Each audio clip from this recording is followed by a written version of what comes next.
The stories at the end of sipurei masios. The chandelier. Once, a son left his father and remained in a distant land for many years. When he returned home, he boasted about how he had learned the art of making chandeliers, hangleichters. He told his father to invite all the local masters of this craft so that he could demonstrate his skill. His father invited all the masters of the craft to see the skills that his son had learned during the time he was away. However, when the son took out a lamp that he had made, they all realized that it was very ugly. The father later went to them and asked them to tell him the truth. Since they had no choice but to tell the truth, they told him that the lamp was very ugly. Later the son boasted to his father, "Didn't you see the wisdom of my craft?" The father replied that the other craftsmen considered it to be very inferior work. The son replied, "They have it backwards. Through this lamp I have demonstrated my skill. I have shown each one of them his shortcomings. In this lamp I included the shortcomings of all the local masters of this art. You did not realize that one considered one part ugly, but another part very well made. The next one, however, considered the first part beautiful and wonderful, while for him the second part was poorly made. This is true of all of them. What one considers bad is good to another, and vice versa. I made this lamp out of shortcomings and nothing else, to demonstrate to all of them that they do not have perfection. Each one has a shortcoming, since what is beautiful to one is deficient to the next. But if I want to, I can make a perfect lamp." If people knew all the shortcomings and deficiencies in a thing, they would know the essential nature of that thing, even if they had never seen it before. Great are God's deeds. No man resembles another. Adam had every human form in the world.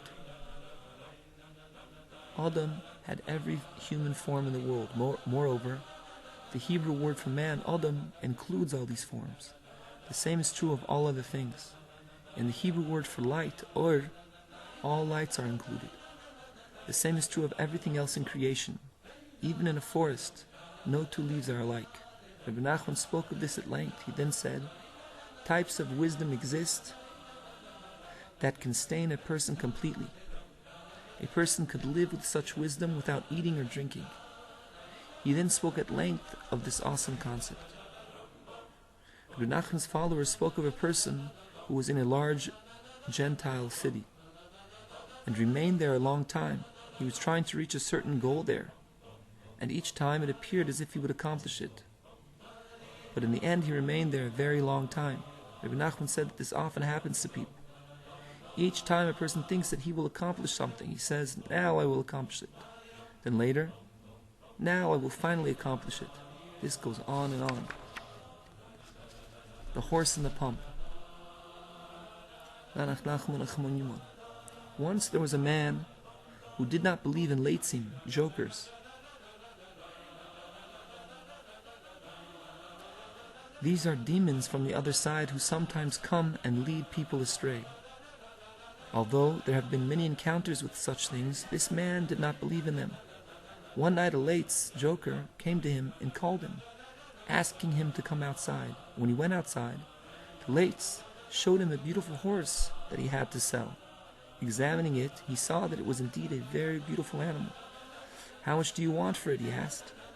4 rubles, adumim, replied the leitz. The man realized that the horse was worth at least bishafui, 8 rubles. It was a prime horse in very good condition. He bought the horse for 4 rubles and felt that he had got an excellent bargain. The next day he took out the horse to sell it. People came and immediately wanted to give him the asking price. He said to himself, "If they want to give me that much, it is obviously worth twice as much." Therefore he refused to sell it. He brought the horse elsewhere, and people were ready to give him twice his original price. He said to himself, "Most probably it is worth more than twice this amount." He kept on bringing the horse further and further until its price was in the thousands. he still would not agree to sell it to anyone, no matter how much he was offered. He always said, most probably it's worth twice as much. Finally, he could not find anyone who could afford it other than the king. When he brought the horse to the king offered him a huge sum of money for it. Everyone agreed that it was a very fine horse. However, he could not come to an agreement with the king, since he said most probably it is worth even more. Thus even the king could not buy the horse from him. He left the king and brought the horse to a pump to give it water. The horse immediately jumped into the pump and vanished. Of course, this was only an illusion made by the leitzin. The entire horse was such an illusion. And they made the horse appear to jump into the pump. The man began to scream because of what had happened, and people heard the screams and gathered around him. "Why are you screaming?" they asked. He replied that his horse had jumped into the pump. The people hit him and beat him. They thought he was mad. The pump's opening was very small. How could a horse possibly jump into it? He realized that they were beating him because he appeared to be a madman, and he wanted to leave. Just as he was preparing to leave, however, the horse stuck its head out of the pump. Thinking that he had his horse, he began to scream again, "Ha ha!" in the source. Again, the townspeople gathered around him and beat him as a madman. Again, he wanted to leave, but as soon as he was preparing to leave, the horse stuck its head out of the pump. He began to scream again, and again the people gathered and beat him. The other side constantly fools a person for no reason, with absolute falsehood that does not have any substance. The person is tempted and goes after it. Each time it appears that he will make more profit, and he desires all the more. He pursues it many times, and suddenly it vanishes. As he runs after it, everything he desires is taken away from him. Sometimes the desire goes away a little, but when he wants to separate himself from it completely, the desire sticks out its head again, and once again he pursues it. This keeps on happening. Every time it sticks out its head, he runs after it. Rabbi Nachman did not explain this concept further. Understand it well.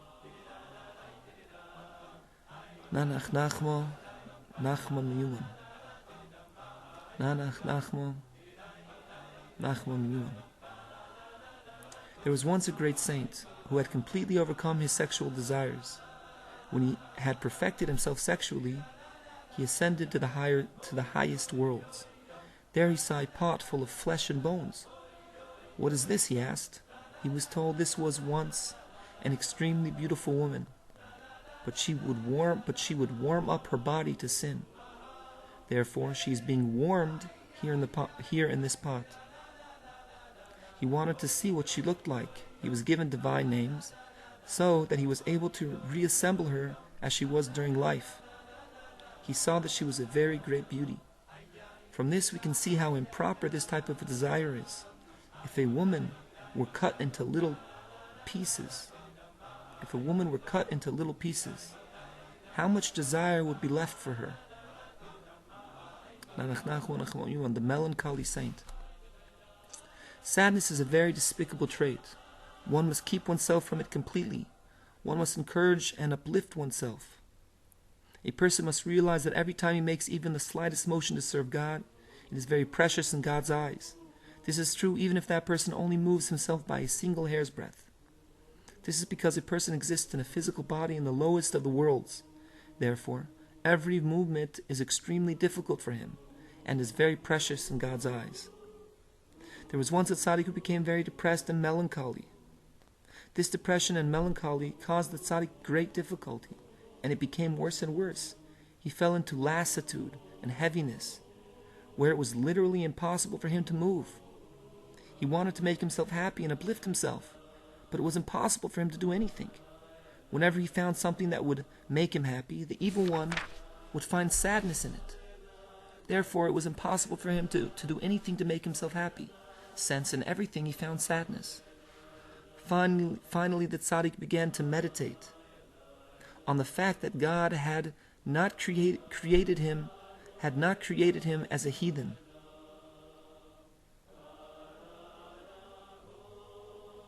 This could certainly be the source of unlimited joy. It is impossible even to imagine the thousands of levels of separation between the lowest possible Israelite and the unclean spiritual level of the idolater.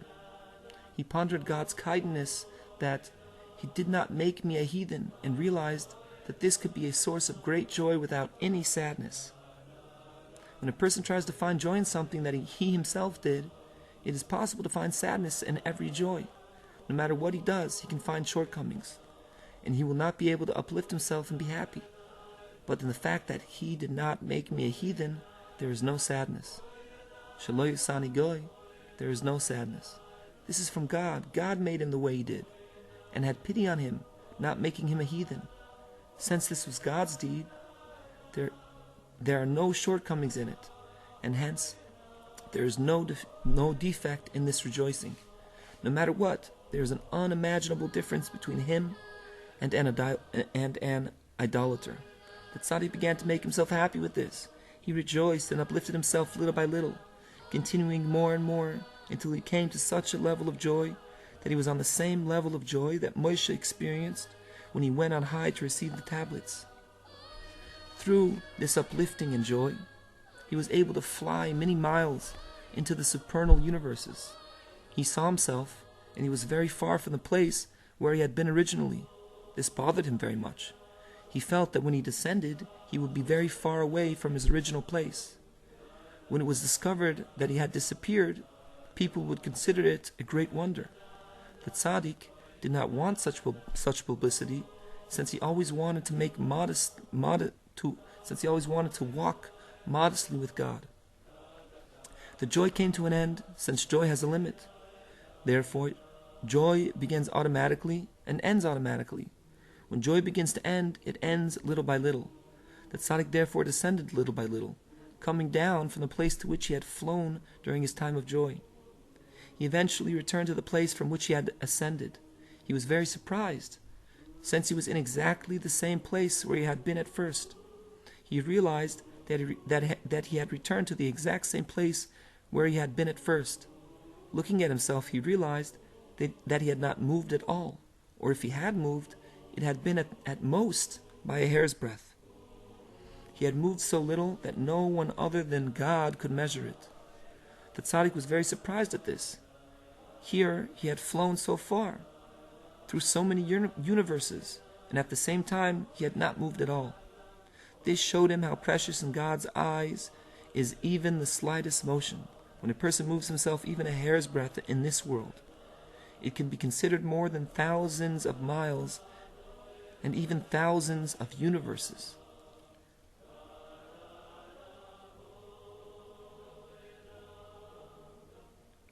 This can be understood when we realize that the physical world is no more than the central point in the midst of the spheres. This is known to masters of astronomy. Compared to the supernal universes, the entire physical universe is no more than a dot. When lines extend from a central point, the closer they are to the point, the closer they are to one another. The further they extend from the point, the further such lines get from each other. Therefore, when the lines are very far from the point, they are also very far from each other. This is true even though near the central point they are extremely close to each other. If one imagined lines drawn from the earth to the upper spheres, one would see that even if one moved a hair's breadth, the movement would be reflected as a motion of thousands of miles in the upper spheres. It would be in the same ratio as the spheres are higher than the earth. The spheres must be very huge, since there are stars without number, and each star is at least as large as our planet. This is all the more certainly true when one considers the supernal universe, compared to which even the highest astronomical spheres are like nothing. Therefore, the distance between these extending lines and these extending lines in the supernal world is without measure. A movement of less than a hair's breadth so small that only God can estimate it, can consist of a passage through thousands of universes and thousands of miles in the supernal worlds. How much more is this true when one travels a mile or more to serve God? No eye has seen it. 2 palaces.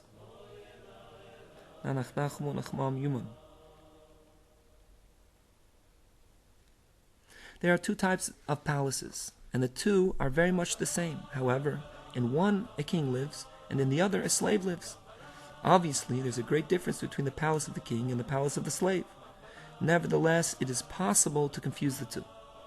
This is because there is a knot that binds many souls together, until a house and palace are made from them.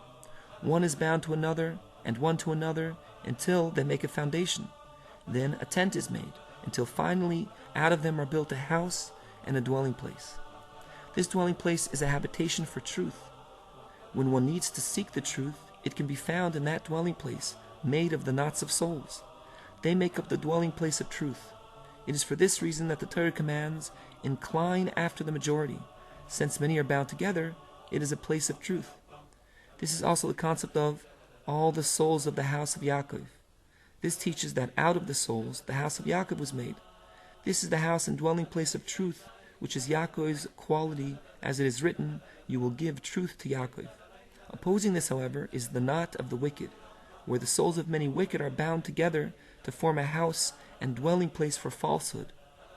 Regarding this, the prophet warned, do not say that everything that people call a knot, conspiracy, is a knot. The knot of the wicked does not count. Regarding it, it is written, do not follow the multitude to do evil. It is possible, however, to confuse the 2 houses, confusing truth and falsehood. Falsehood often disguises itself as truth. In falsehood, there is also a knot of many souls. Therefore, it is possible for a person to be mistaken and confused, and not know where the truth is. He then does not know what group to join. However, through the commandment of redeeming captives, Pidyon Shavuim, one is worthy of discerning between the 2 houses, between truth and falsehood, and between the king and the slave. Falsehood is the concept of the slave and the concept of the accursed. This is the concept of cursed is Canaan. He shall be a slave of slaves.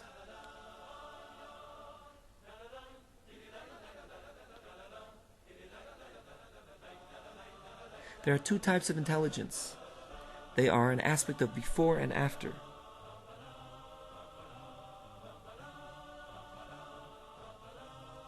They are an aspect of before and after. There is a type of intelligence that comes to a person in the course of time. The older he becomes, the more he knows. This is the concept of days speak. This type of intelligence is an aspect of after, since it comes after time has elapsed. For such intelligence, time is needed. But there is a type of intelligence that comes to a person as a sudden influx, shefa, in an instant. This type of intelligence is higher than time, and does not need any time to develop. This intelligence is an aspect of before. In Hebrew this is panim, which also means face. This is the concept of Yaakov and the concept of the truth, alluded to in the verse, they seek your face, Yaakov Selo.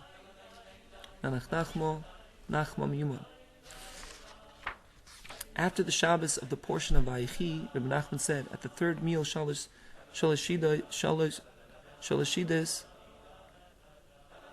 there was revealed to me a specific remedy, segula, for the pox, pakin. Take some chalk, kreid. The word also denotes lime or whiting. Take some chalk, then take an amount of soap weighing 3 times as much as the chalk. Make a bath from both of them, and bathe the infant. This must be done as soon as the child begins to have a fever. If there is not a powerful decree against the child, it will be successful. However, if it is a powerful decree, heaven forbid, then it will not help. Pox is a result of the sin of the golden calf. It may be difficult to understand this, since Gentiles are also affected by this disease. However, the Medrash teaches that the Gentiles really should not be affected by any sickness, since the physical world is their portion. But so that they would not denigrate the Israelites, God gave them all the sicknesses that the Israelites have.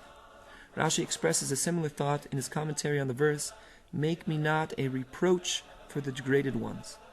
The prayer was that the degraded ones should also be stricken with disease and pain, so that they would not be able to say, "You are stricken and we are not stricken." This prayer caused pain and sickness to come to the Gentiles. Another difficulty arises because this sickness must have also existed before the sin of the golden calf. However, before that time, it was not a serious illness. Pox results from the food that the infant absorbs in its mother's womb, as physicians say. However, it was originally not a fatal illness as it is now. This was caused by the sin. This is alluded to in some degree in the verse, "You may wash yourself with neser and use very much boiris, but your sin is still written before me." Rashi explains that the sin in this verse is the sin of the golden calf. Neser is chalk, boiris is soap. Therefore, this verse alludes to a specific remedy for an illness that comes because of the sin of the golden calf. It must be washed away with neser, which is chalk or lime, along with a greater portion of boiris, which is soap. Understand the wonders here. Nachman Miyuman. From the days of Reb Nachman's youth. Once people came to him with the redemption pidyon, asking that he pray for a child by the name of Sarah Esther Bas Yehudis. He said that she would die, and she did. He said that he knew this from the Torah itself. It is written, "The fish that were in the Nile died and stank." Mesel vayivosh, Mesel vayivosh. The last words, died and stank, have the initial letters of Sarah Esther Bas Yehudis, Vai Mesel. Sarah Esther Bas Yehudis, Vai Mesel. Sarah Esther Bas Yehudis' woe has died. May God protect us. Nachman told his followers that whenever they experienced a nocturnal emission, they should immediately immerse in a mikveh. As a result of this nocturnal pollution, whatever damage was done, was done. However, before a permanent impression is made, one should immerse and purify oneself. Rabbi Nachman warned that one should not be frightened by this at all. Fear, worry, and depression are very harmful as far as this is concerned. This is especially true now that he has revealed the 10 Psalms that have the specific power to rectify this sin. The 10 Psalms are Psalms 16, 32, 41, 42, 59, 77, 90, 105, 137, and 150. As discussed in our printed works, if a person recites these 10 Psalms on the day that he has had an nocturnal emission, his sin is rectified, and he need not have any further concern. Rabbi Nachman laughed at Hasidim and God-fearing men who were terrified whenever they had an untoward thought, lest they experience an nocturnal pollution. Who were terrified whenever they had an untoward thought, so they were accustomed and often with their wives, lest they experience an nocturnal pollution. However, the fear itself can often bring that which they wish to avoid. He therefore mocked this. His main teaching was that a person not be afraid or terrified by this. One should not think about it at all. One should be like a mighty warrior. One should not think about it at all.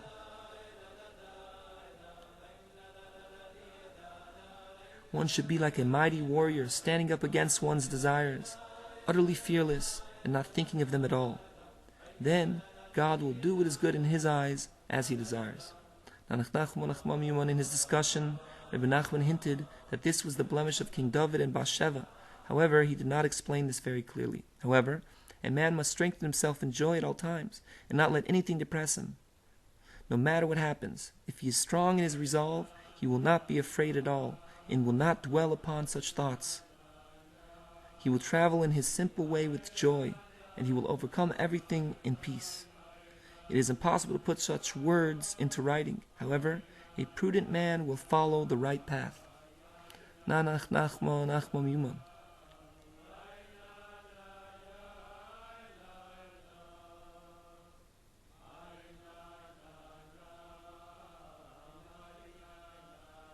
Nanach nachmo nachmo memon. On the Shabbos of Hanukkah, he told a story that was partially forgotten. It involved the son of a king who was far away from his father and yearned very much. He received a letter from his father and was very happy because of it. He yearned very much at least to reach out a hand, and if a hand were extended, he would hug it and kiss it.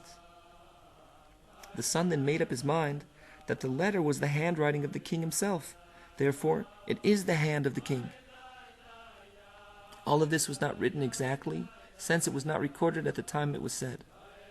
Tam v'nishlam, shavach l'keil bar העולם, burich hanoisen ha'yoef koyach, לענינים עצמיכם, finished and completed. Praise to God, creator of the universe. Blessed is he who gives power to the faint, and who increases the strength of one who has no energy.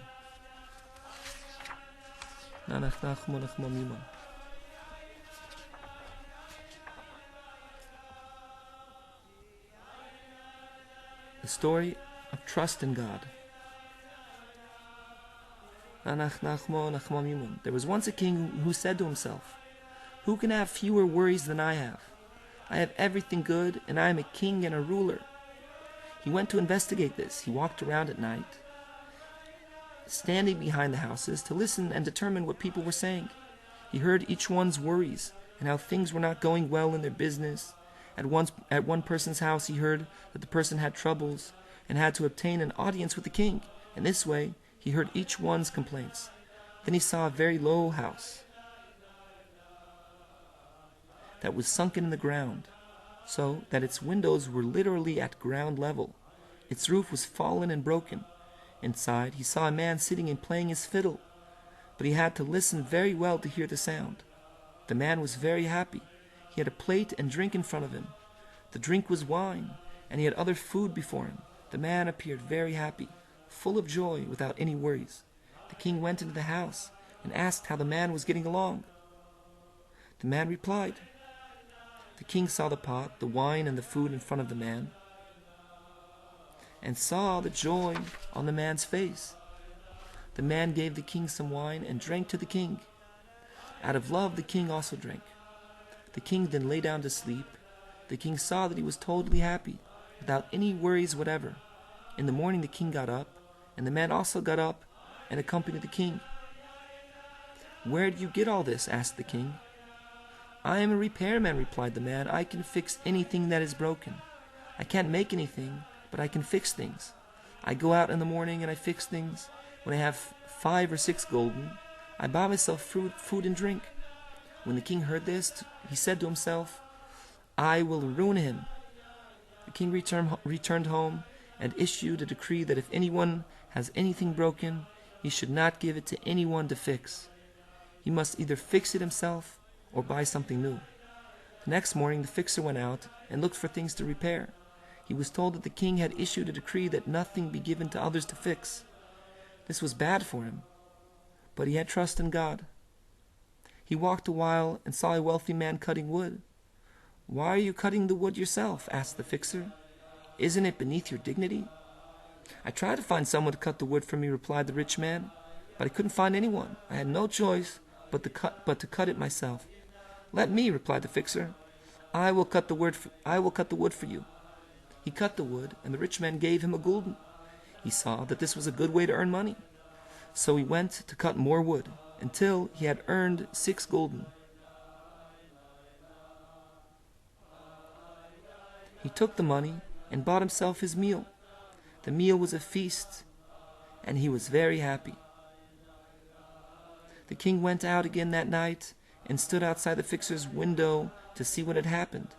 He saw the fixer sitting with food and drink in front of him, very happy. The king came in and saw the same as the previous time. They then went to sleep as they had done previously, and in the morning the man got up and accompanied the king. "Where did you get your food?" asked the king. "How did you earn money for it?" "My usual work is to repair things," replied the fixer, "but the king made a law that nothing can be given to another to be fixed. So I went and chopped wood until I got enough money for what I needed." After leaving the fixer, the king issued a decree that no one should hire anyone to cut wood. When the man heard this, he was upset, since he had no money, but still he trusted in God. He walked a while and saw a man cleaning out his stable. "Who are you to be cleaning out a stable?" he asked. "I looked all over," replied the other, "and I couldn't find anyone to do it for me. Therefore I had to do it myself." "Let me," replied the fixer, "I will clean it out for you." When he was finished, the man gave him 2 gulden. He cleaned out a few more stables and earned himself the 6 gulden that he needed. He bought his entire meal and returned home. The meal was for him a feast, and he was very happy. The king went out again to see what had happened, and again saw him happy. The king came in, spent the night, and in the morning the fixer accompanied the king. The king asked him how he got the money, and he explained what he had done. The king then issued a decree that no one may be hired to clean out barns or stables. That morning the fixer went out to clean stables, but he was told that the king had made a law that no one be hired to do such work. Not having any choice, the fixer went to the recruiting officer and joined the National Guard. Some soldiers are drafted, but others volunteer for pay. Some soldiers are drafted, but others volunteer for pay. The fixer hired himself out as a soldier and made a condition with the recruiting officer that he would only join temporarily and that he would be paid every morning. He immediately put on his uniform and put his sword at his side. At night he took off his uniform, and with his pay he bought himself his meal and went home. The meal was a feast for him, and he was very happy. The king went out to see what had happened. He saw that everything was set before the fixer, and that he was very happy. He entered the house and spent the night with him as before. The king then asked him how he was getting along, and the fixer told him the whole story.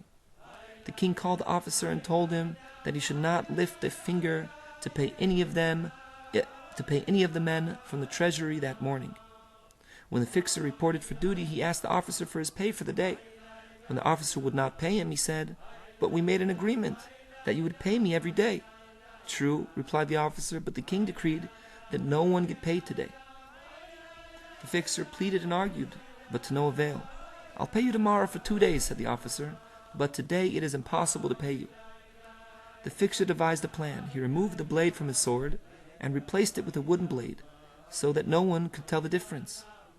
He then pawned the sword blade and bought his meal as usual. The meal was a feast. The king came back again and saw the fixer completely happy. He came to visit and spent the night, and asked him how things were doing. The fixer told him the whole story, how he had removed the sword blade from the handle and had pawned it to buy his meal. "When I get paid today," he finished, "I will redeem the blade and fix it. No one will know the difference. I can fix anything. The king will have lost nothing." When the king returned to his palace, he summoned the officer in charge. He said, "I have a criminal who is sentenced to death. Call this fixer whom you recruited as a mercenary, and give him orders to cut off this criminal's head." The officer went and summoned the fixer. The king gave orders that all the officers should see this joke. He told them that one of his soldiers had replaced the blade of his sword with a wooden substitute. When the fixer came before the king, he fell on the ground before the king and pleaded, "Your Majesty, why did you summon me?" "To decapitate a criminal," replied the king. The fixer begged and pleaded. "But I have never killed a man," he said. "Please, get someone else to do it." "That's just why I'm ordering you to do it," replied the king. "Is the case really that clear?" asked the fixer. "Maybe the case is not clear. Maybe he doesn't deserve to die. I never killed a man in my life. How can I now kill someone who might not even deserve to die?" "There is no question whatsoever that he deserves to die," replied the king. "The verdict is unanimous, and you must be the one to carry out the sentence and execute him." The fixer saw that he would not be able to dissuade the king. He looked up toward heaven and said, "God Almighty, I never killed a person in my life. If this man does not deserve to die, let the blade of my sword turn to wood." With that he drew his sword, and everyone saw that the blade was a piece of wood. All those present had a good laugh. The king saw what a fine man the fixer was, and he let him go home in peace. Nanach, Nachmon, Nachman, Yuman.